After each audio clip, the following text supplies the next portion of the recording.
इसके पहले मेरे द्वारा जो वीडियो लेक्चर बनाया गया था उसमें मेरे द्वारा वेलर की ड्यूटीज को बताया गया था कि what is the duties of velar.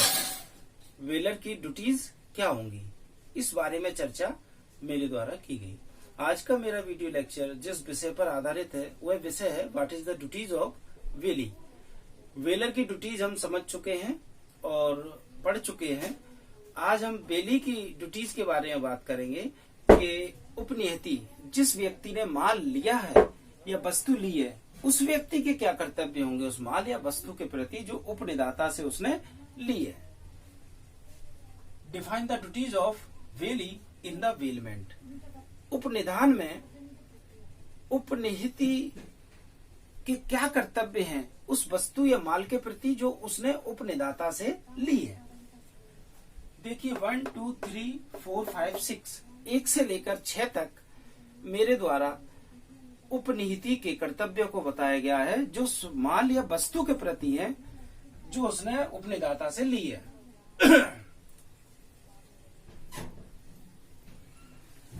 ठीक। Number first, reasonable care of goods, यानी कि माल की उचित देखभाल करना। Not to mixed armed goods in other. Bailee द्वारा वेलर से जो माल या वस्तु ली गई है उस माल या वस्तु को वेलर की अन्य माल या वस्तु में बिना उसकी सहमति के न मिलाना। रिटर्न द गुड्स, माल या वस्तु को वापस करना। Fourth, proper use of goods, वह वस्तु या वह माल जो लिया गया है उसका उस तरह से उपयोग करना चाहिए जिस तरह से उपयोग किया जाता है या होना चाहिए।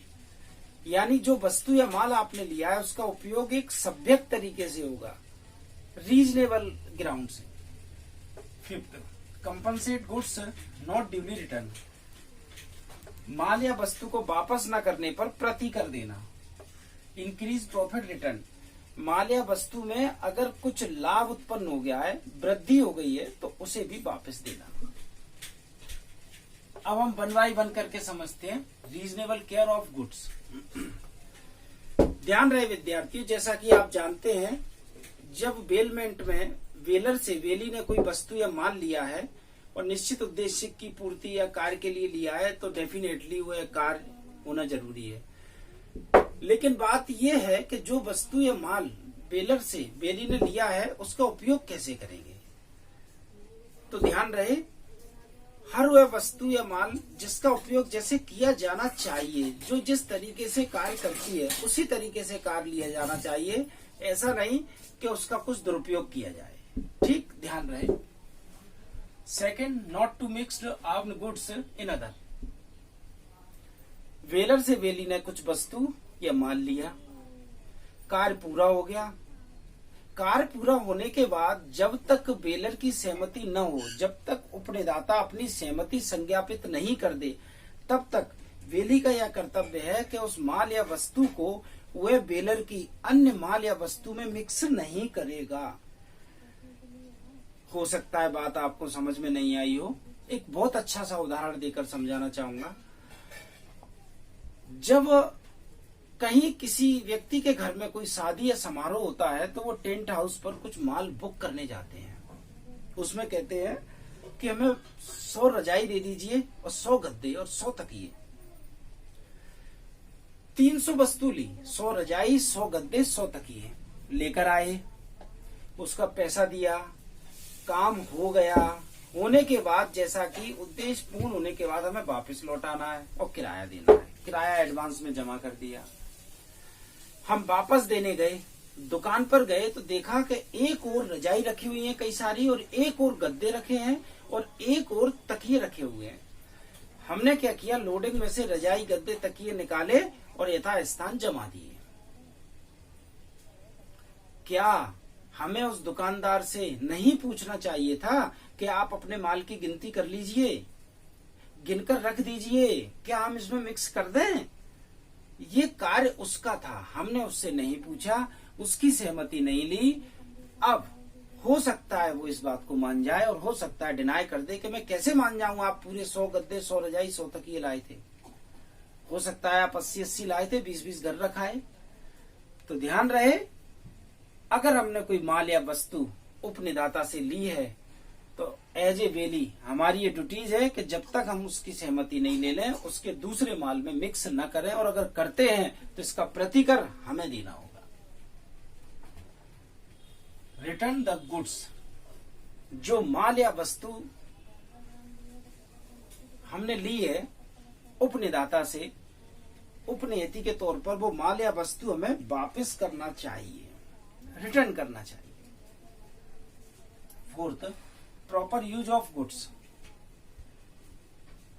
यही बात अभी हमने ऊपर समझी थी कि जो वस्तु या माल हमने लिया है उसका प्रॉपर यूज करना चाहिए। जिस तरीके से उपयोग होना है उस तरीके से उपयोग करना चाहिए उसका, अन्यथा दुरुपयोग उसका नहीं करना चाहिए।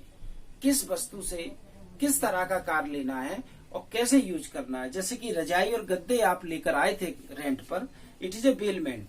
तो किस लिए कि हम गद्दों को बिछाएंगे और रजाई हम ओढ़कर सो जाएंगे। लेकिन हमने क्या किया कि रजाइयों को भी बिछा दिया। क्या ये यूज है? नहीं, गंदी हो रही है। गद्दों को हमने क्या किया, जहां चटाई डालना थी, कारपेट डालना थी, वहां डाल दी, सारे गद्दे गीले हो गए। It is not use of goods, it is दुरुपयोग हुआ है, उसका मिस यूज हुआ है। तो ये नहीं करना है। Fifth, compensate goods not duly return. यानी कि माल अगर हमने वापस नहीं दिया है तो उसका प्रतिकर हमें देना पड़ेगा। 100 रजाई, 100 गद्दे, 100 तकिए लाए थे, गिनाकर हमें 100 रजाई, 100 तकिए, 100 गद्दे देना होंगे।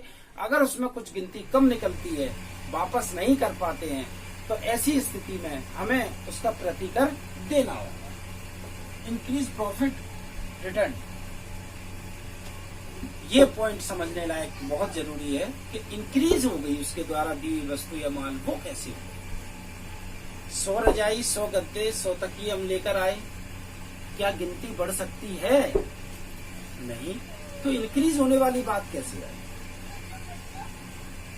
ध्यान रहे विद्यार्थियों, इंक्रीज होने वाली बात इस तरह आई कि प्रत्येक वस्तु या माल की प्रकृति एक समान नहीं होती। ये बात सच है कि रजाई, गद्दे और तकिए बढ़ नहीं सकते हैं, घट सकते हैं, लेकिन कुछ और भी वस्तुएं ऐसी हैं जो बढ़ सकती हैं। जैसे मैंने बताया था अपने पिछले उदाहरण में कि उपनिदाता द्वारा एक गाय आपके पास दी गई। ठीक, आपके यहाँ कोई धार्मिक अनुष्ठान था, उसमें जरूरत थी गौ पूजन की। गौ पूजन के लिए आप अपने पड़ोस से एक गाय ले आए, गाय लेकर आए और आपने गौ पूजन किया और 2-4 दिन अपने पास रखना थी। इस बीच गाय ने एक बछड़े को जन्म दे दिया। तो क्या लौटाते समय आप सिर्फ गाय देने जाएंगे, बछड़ा देने नहीं जाएंगे? हाँ, बात समझ में आई। कुछ लोगों का ऐसा कहना रहता है कि हम गाय लेकर आए थे, गाय दे के आएंगे, बछड़े की तो बात ही नहीं थी। नहीं, जो अनुवृद्धि, जो अभिवृद्धि, जो प्रॉफिट जिस माल या वस्तु से हुए हैं, उस माल या वस्तु के साथ उस प्रॉफिट को भी आपको वापस देना होगा। आप इस चीज से डिनाई नहीं कर सकते। विद्यार्थियों, आज का मेरा वीडियो लेक्चर यही समाप्त होता है। आगे भी मेरे द्वारा वीडियो लेक्चर बनाए जाते रहेंगे और अपलोड किए जाते रहेंगे, और आप लोगों के उज्जवल भविष्य के लिए मेरी मंगल कामना है। मेरी जब भी आपको सहायता या मदद की जरूरत हो, मैं सदैव आपके लिए सहायता और मदद करने के लिए तत्पर रहूंगा। धन्यवाद।